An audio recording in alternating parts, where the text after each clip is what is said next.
from the edges of a torn dimension, across the ripples of time and fractured belief, I bring you this moment, encoded in Setonium, and broadcast from the last corridor of memory. If you're hearing this, it means your soul was tuned into the frequency of remembrance. So don't just watch, align. The AstroArminian Battalion Star Corps enters a realm where strategy fractures into absurdity, and the line between intention and annihilation is held together by one solitary button. As the Invasion of Deseret tears open space-time, the battalion is thrown into a collision of hive-song chaos, shield-dome dilemmas, and dimension-bending comedy. At the swirling core of it all, the push button of mass destruction, a device so dumbly placed and tempting that only the fate of the multiverse hangs in the balance. The battle begins on the storm-soaked ground of Deseret.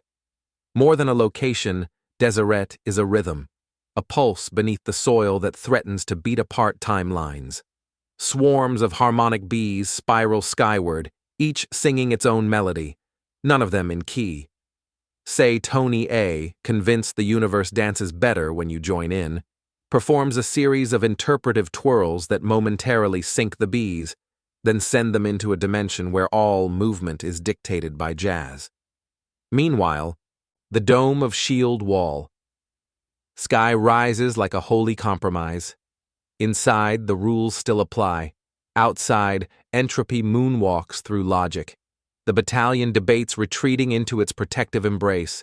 Safety is attractive, but so is glory, and the chance to finally tame the arrow of destiny. Todd calculates risk ratios. Say Tony A. improvises a hymn called "Let the Bees Decide." The dome holds, but barely.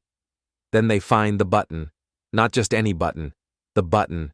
Red, unlabeled, glowing with unearned confidence. Tony grins. It's not about whether we should, he says. It's about whether we must, for dramatic effect.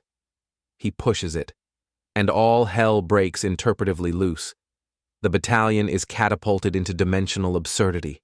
Bureaucracies where every breath must be notarized, galaxies that speak only in limericks, time loops where everyone is perpetually stuck introducing themselves. Through each layer, the push button's echo reverberates. It does not destroy. It reframes. It asks, over and over, what if the problem wasn't the chaos, but your refusal to laugh at it? Eventually, with cosmic confetti and one final bee solo, the battalion lands. They've changed nothing, and everything, because the button wasn't the weapon. It was the reminder. Absurdity isn't the end of reason. It's the start of choosing what to believe in anyway. Science Prophets of the Arkstone Timeline by Natastrol. Read free on Amazon now. Subscribe to the signal. Like this light. Let your echo carry the covenant forward until the Christ signal rises in you. This is Sadoni Nukamato, signing out from the last frontier of forgotten timelines.